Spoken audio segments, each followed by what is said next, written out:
on est poli, je vais y arriver. C'est parti pour le grand débat du jour. Les vraies voix Sud Radio, le grand débat du jour. Écoutez, on a un taré à la tête de l'État, là. C'est un pyromane de la République. Jean-Luc Mélenchon serait-il en train de fragiliser l'alliance de gauche ? Ça sera évidemment pas lui, mais ce n'est pas le sujet. Le sujet, c'est d'abord de gagner des élections. Là, quand il y a autant de rejets, quand il y a même plus de rejets sur Jean-Luc Mélenchon que sur Le Pen ou Bardella, il y a un moment, il faut avoir conscience quel est l'intérêt général. Aujourd'hui, si veut rendre service au nouveau Front Populaire, il faut qu'il se mette de côté, qu'il se taise. Il est devenu une personnalité extrêmement clivante. Cette gauche humaniste et pro-européenne qui croit dans les vertus de la vérité. Aujourd'hui, c'est François Hollande qui me demande de me taire. D'un débat public apaisé, mais dans des transformations profondes. Je vois à votre réaction que la popularité n'est pas du côté qu'il croit. Allez, encore quelques petites phrases. François Ruffin, député du groupe non inscrit, a vite écarté la question. Non, ce n'est pas moi, pas le sujet. Marine Tondelier, la chef de file des écologistes, ne se pose pas la question de avec qui, mais plutôt pourquoi faire. Clémentine Autain, Raquel Guérido, Alexis Corbière, Hendrik Davy, Daniel Simonet sont écartés de LFI. Ils lancent le mouvement L'Après, qu'ils définissent comme un outil politique au service du Front Populaire. La France Insoumise insiste pour que le Premier ministre de son groupe majoritaire au sein de la pour un Premier ministre de son groupe majoritaire au sein de la coalition, ce que réfute le PS, quand pourtant Jean-Luc Mélenchon dit vouloir faire partie de la solution, pas du problème. Et quant à notre ministre de l'Intérieur, Gérald Darmanin, il pourrait gouverner avec les socialistes s'il rompt avec LFI, dont il qualifie le programme de délirant. Parlons vrai, les socialistes et les écologistes manient plus régulièrement la coalition que les communistes et les LFI, n'est-ce pas ? Seulement, LFI affiche un plus grand nombre de députés. À votre avis, un de ces 4 partis serait-il capable de gouverner sans majorité absolue ? Hashtag législatif, à gauche, quel discours vous semble le plus compatible avec Matignon ? 1 PS, 2 écologistes, 3 PC, 4 LFI, 5 le résultat de Judith. Eh bien, le PS arrive en tête à 62%, ensuite vous avez LFI à 30%, et alors pour le PC, c'est 6% et les écologistes 2%. Bon, ben voilà, c'est assez clair, chers auditeurs. On va se faire éclairer. On va se faire éclairer par Nicolas Corato, le président fondateur du think tank Place de la République, qui est notre grand témoin ce soir. Bonsoir. Bonsoir Nicolas. Bonsoir à toutes et tous. On fait déjà un petit point autour de la table. Pierre-Yves Martin, vous auriez coché quelle case sur ce petit référendum que nous organisons, pas un référendum, une consultation que nous organisons auprès des auditeurs de Sud Radio? En fait, je me suis interrogé sur la direction de ce référendum, entre guillemets, pour reprendre votre point. Non, en fait, est-ce que c'est pas un faux débat, ce sujet ? Parce que finalement, c'est le président de la République qui a pour fonction de nommer un Premier ministre. Donc en fait, je suis très content de voir que le nouveau Front Populaire s'implique dans la mise en place d'une collégialité afin d'identifier un potentiel candidat. Mais pour rien, c'est ça ? Mais quelque part, en fait, c'est comme si on théâtralisait un sujet qui n'a pas besoin de l'être, puisque et vous vous doutez bien que le président de la République va se faire un malin plaisir de retrouver quelques couleurs après des semaines d'échecs en étant le maître du temps, le gardien des horloges. Donc vous dites pas de gauche à Matignon? Non, j'ai pas dit pas de gauche à Matignon. Vous le laissez penser. Non. Je dis que c'est bien de voir tout le monde s'exciter, mais en fait c'est le choix du président de la République. Donc quelque part, on s'en fiche un peu. Et Tom Conan,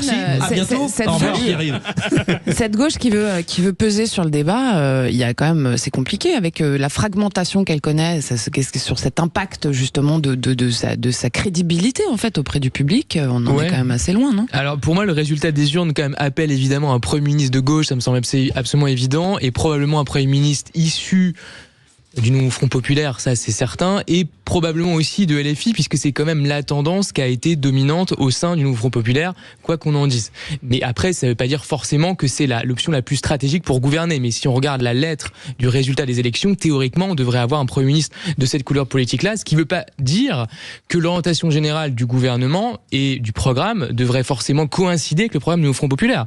Ça peut être juste la tête de cette coalition, effectivement, pas forcément le programme. On parle de compatibilité. En revanche, l'objet de la question. Pour être plus précis, je dirais que moi je trouve que la ligne que défend, qu'explique quelqu'un comme Glucksmann est très juste. C'est-à-dire en réalité le résultat des urnes appelle à un programme, au-delà des partis, des mouvements, un programme social-démocrate, c'est-à-dire un programme de gauche, mais effectivement qui n'est pas suffisamment fort à cause de l'absence de majorité absolue pour être uniquement de gauche, si j'ose dire. Donc il doit également aller vers le centre, le centre-gauche. Pour ça que l'idée d'une politique réformiste social-démocrate, au sens large du terme, à mon avis, c'est la seule issue possible politiquement.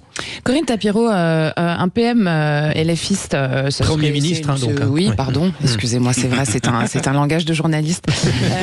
Est-ce que ça serait une idée à abattre, tout simplement, pour vous ? Je pense que toute spéculation qui consiste à dire on va chercher un Premier ministre issu des rangs des députés élus, que ce soit LFI à 76 voix, 76 députés, ou le PS à 72, 74, j'ai plus exactement les chiffres en tête, ça fait moins de 12% quand même de l'Assemblée nationale, ça me paraît parfaitement illusoire. Ce qui serait en plus de ça une vraie tromperie pour l'électorat qui a voté non pas forcément pour des gens en fonction de leur étiquette, mais soi-disant, nous dit-on, pour leur programme. Or, ce programme, il est économiquement irréalisable et même mortifère pour les finances publiques. Il est socialement injuste et il n'est pas finalisé. Et tout le monde n'est pas d'accord. C'est-à-dire qu'aujourd'hui, lorsqu'on entend parler les têtes des 4 partis qui forment cette alliance électorale, il n'y en a pas un qui est d'accord sur un sujet. Et ça, je trouve que c'est extrêmement inquiétant. Moi, je pense qu'Emmanuel Macron va aller chercher quelqu'un à l'extérieur de l'Assemblée nationale, quelqu'un de neutre qui a une expérience et des institutions et de l'État. Et moi, je pense à Thierry Breton. Voilà, j'ai dit le nom. C'est fait.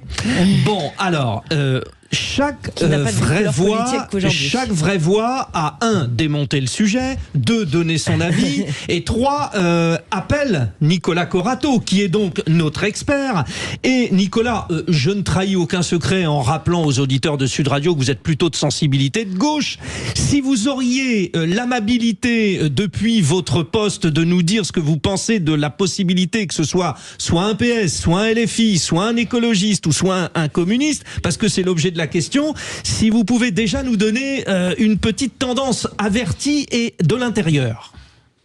Alors, ni tendance, ni de l'intérieur. Je crois que à gauche, comme à droite, comme au centre, les femmes et les hommes de bonne volonté qui tentent de trouver une solution aux problèmes posés par le président de la République font leurs meilleurs efforts, mais sont tous un peu perdus. Et on ne peut pas leur reprocher. Je reviens sur votre premier intervenant qui a raison de dire que c'est pas la gauche, c'est pas la droite, pas l'extrême droite qui a décidé de la situation institutionnelle dans laquelle nous sommes. C'est 2 personnes, le président de la République qui a dissous et le peuple français souverain qui a voté avec un résultat qui est illisible. Non pas ingouvernable, mais illisible. Personne ne sait et n'est capable de dire, en tout cas moi je n'aurais pas l'outrecuidance de le faire, ne sait ce qu'ont voulu dire les Français. Très compliqué de comprendre ce qu'on voulait dire les Français. Donc à partir de là, la question du Premier ministre, d'abord, elle est institutionnelle. Avant même de savoir qui, il faudrait savoir si M. Macron a envie de nommer un nouveau Premier ministre en lieu et place de M. Attal. Et quand ? Pierre-Louis Martin... Moi, j'ai lu une lettre du président de la République qui m'a pas beaucoup éclairé sur ses intentions ni sur sa capacité à aller vite. Ensuite, 2, la gauche, vous avez dit crédible, pas crédible. Enfin, ce groupe, le nouveau Front Populaire, est arrivé en tête des élections. Il est très loin de la majorité absolue, mais il faut reconnaître qu'il est arrivé en tête des élections. Donc, je ne sais pas si leur programme est bon ou pas. Moi, j'y suis plutôt sensible. Mais comme d'autres millions de Français qui ont voté pour eux et qui ne sont pas tous d'affreux révolutionnaires, le couteau entre les dents. Donc, il faut aussi prendre en compte cette aspiration. Enfin, vous dites... désorganisé. Écoutez, comparez un peu avec le reste de l'échiquier politique. Voilà une famille, la gauche, qu'on disait à feu et à sang. En 48 heures, elle s'est unie. En 72 heures, elle a trouvé à se répartir les circonscriptions. En 1 semaine, elle a pondu un projet. Et là, elle est en train de se mettre d'accord sur un nom. C'est c'est pas non plus complètement négatif comme bilan. Ça plaît pas. Il y a des épouvantails qui ne plaisent pas à ceux qui ne sont pas à gauche ou qui plaisent à ceux qui sont à gauche. C'est autre chose. Mais manifestement, ce camp s'organise. Merci Nicolas Corato. S'organiser. Merci. Bon, alors, personne n'a encore répondu à la question, donc on continue, on s'accroche. Allez, on y va. Moi, j'aimais comme ça une hypothèse. Il y en a un autre qui est assez crédible, puisqu'il a plus de parti non plus. Il s'est clairement, il est sorti d'NFP. C'est Jérôme Gage. Qu'est-ce que vous en pensez, Pierre Martin? J'en pense. Je reviens toujours sur mon premier sujet. En fait, on fantasme un peu. On peut fantasmer aussi. Allez-y. Donnez votre opinion. Faites ce que vous voulez. Il n'y a pas de souci. Non. En fait, je trouve que on vit quand même dans une période d'immaturité extrêmement forte. Immaturité parce que le choix la décision du président de la République révèle, à mon sens, une grande immaturité, de réagir le soir même des résultats et de vouloir, comme ça, tel un enfant capricieux, rejouer avec un jouet cassé. Et il y a aussi de l'immaturité, je trouve, dans le comportement, cette cacophonie au sein de la gauche, je veux y aller mais je le dis pas, et de cette relation qu'il y a entre les partis ou les mouvements du nouveau Front Populaire et LFI. Et je trouve qu'il y a une espèce d'ambivalence, de jeu malsain entre LFI d'une part et les autres acteurs du nouveau Front Populaire qui rendent du coup la situation peu crédible. Bon, on file au 0826 300 300 avec notre auditeur fil rouge qui est là, le Marmandais. J'ai pas le prénom d'ailleurs, j'ai oublié le prénom. Paul. Mais c'est Paul. Ah oui, c'est Paul. Voilà, je cherchais partout, ça m'énervait. Je cherchais dans mes pages et je ne retrouvais plus le prénom de Paul. C'est quand même terrible. Je me fais une Joe Biden moi aussi. C'est comme ça. Paul, alors vous sur les 4 options, qu'est-ce qui vous semble? Parce que encore une fois, je reprécise la compatibilité avec cette position à Matignon qui nécessitera, quoi qu'il arrive, d'être un peu dans le compromis. Quel est votre avis?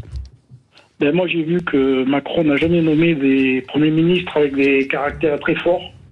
Dès que Édouard Philippe lui a fait de l'ombre, il l'a dégagé. Donc moi, je pense qu'il va choisir une carpette. Le problème aujourd'hui, c'est que la situation économique de la France est dramatique, avec un endettement colossal. Moi, je suis employeur de main-d'œuvre. J'ai des gens au SMIC pour ramasser mes fraises. Si on me dit qu'il faut passer à 1600 € net pour 35 heures de travail, j'arrête. On n'aura pas d'autre choix. A priori, c'est pas si simple que ça, effectivement. Ouais. Donc aujourd'hui, moi, je pense qu'il faudrait des gens matures. Le problème, c'est que le premier personnage de l'État, le président, ne l'est pas. Il a fait un caprice. Il avait qu'à jouer le statu quo jusqu'à fin septembre. Parce que c'était le RN qui arrivait en tête. Le RN n'allait pas marcher sur l'Élysée, n'allait pas marcher sur Matignon, il n'allait rien se passer. Tout allait se passer tranquillement, les JO, les vacances des Français, et à la rentrée, on aurait vu. Alors là, justement, pour rebondir sur ce que vous dites, Paul, et puis on va donner la parole à Tom Conan, le RN, c'est Marine Le Pen, elle dit que le groupe RN, il censurera tout gouvernement où des LFI et des écologistes auront des responsabilités ministérielles. Et puis on a Jean-Luc Mélenchon qui veut faire partie de la solution plutôt que du problème. Alors, qu'est-ce qu'on fait? moi, sur les questions économiques, moi, je voudrais quand même ajouter un point, c'est que évidemment la situation budgétaire est très compliquée, il y a plus de 3 000 milliards de dettes, mais je rappelle aussi à ceux que ça a échappé que le déficit aujourd'hui dépasse 5%. D'ailleurs, Bruno Le Maire hier a annoncé de nouvelles coupes budgétaires, je ne sais pas si vous avez vu, parce qu'il va y avoir une procédure de déficit excessif entamée le 16 juillet prochain, donc dans quelques jours par l'Europe.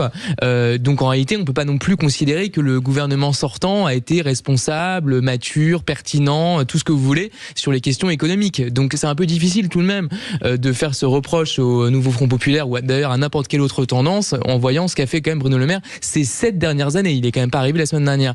Donc ça, c'est le premier point. Et le deuxième point, effectivement, il y a des points d'un programme du NFP qui peuvent paraître un peu problématiques ou très compliqués à mettre en œuvre. C'est vrai qu'à de prime abord, mais c'est aussi ce que j'ai pensé. Néanmoins, il y a certains aspects qui sont pas complètement aberrants. Le rétablissement de l'ISF, c'est pas quelque chose de complètement fou. C'est possible sur un plan technique. Ça peut trouver un compromis, on va dire. Voilà, ça peut en tout cas tout à fait se penser. Ça serait absolument pas injuste d'un point de vue de la philosophie politique, surtout que voilà, c'est quand même quelque chose qui a été porté porté assez clairement par le NFP. Sur le SMIC à 1600 €, c'est effectivement beaucoup plus compliqué. Moi, je pense que ce serait quelque chose qu'il faudrait mettre en place de manière un petit peu nuancée selon les tailles des entreprises. Peut-être que certaines boîtes seraient parfaitement en mesure de le faire et ça pourrait tirer les salaires vers le haut, ce qui est une bonne chose et ce qui soutiendrait derrière la consommation et la demande. Néanmoins, pour des petites entreprises, effectivement, ce serait sans doute très compliqué. Il faudrait prendre des mesures d'ajustement. Bon, alors, Corinne Tapireau, vous avez été clair. Pierre-Yves Martin, vous avez été clair. Et vous aussi, Tom Conad. Cher Nicolas Corato, pour conclure avec vous, est-ce qu'on peut imaginer un Premier ministre aujourd'hui PS? Est-ce que c'est envisageable, oui ou non? Alors oui, c'est envisageable. C'est peut-être d'ailleurs l'hypothèse la plus envisageable. Voilà. Comme nos auditeurs.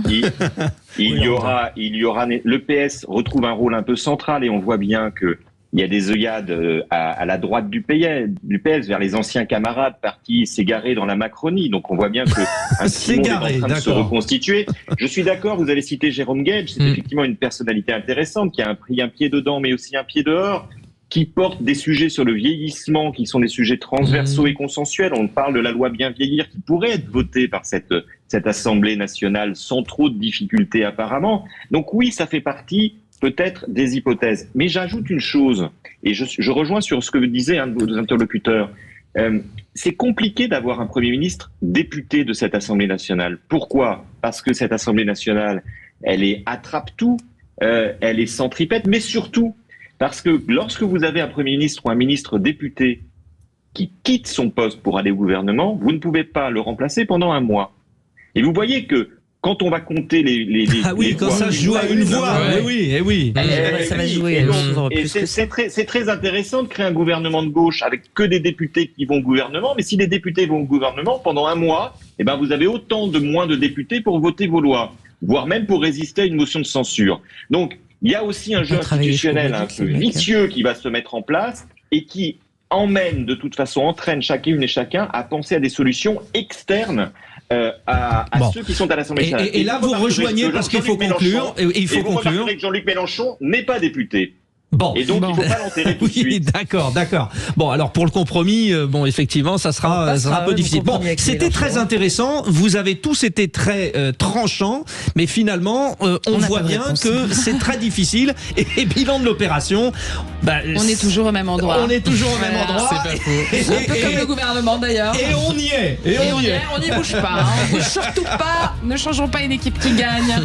Allez, vous restez avec nous et puis on va être encore avec notre auditeur Paul de Toulouse pour jouer. Oui, c'est Paul. Voilà. J'avoue Paul. Voilà, on va faire le quiz de l'été. De Marmande, pas de Toulouse. Pardon, excusez-moi. Vous voyez, elle aussi, elle fait une Biden. Moi aussi, je fais une Alzheimer, ouais. Bon, allez, à tout de suite. Une Biden.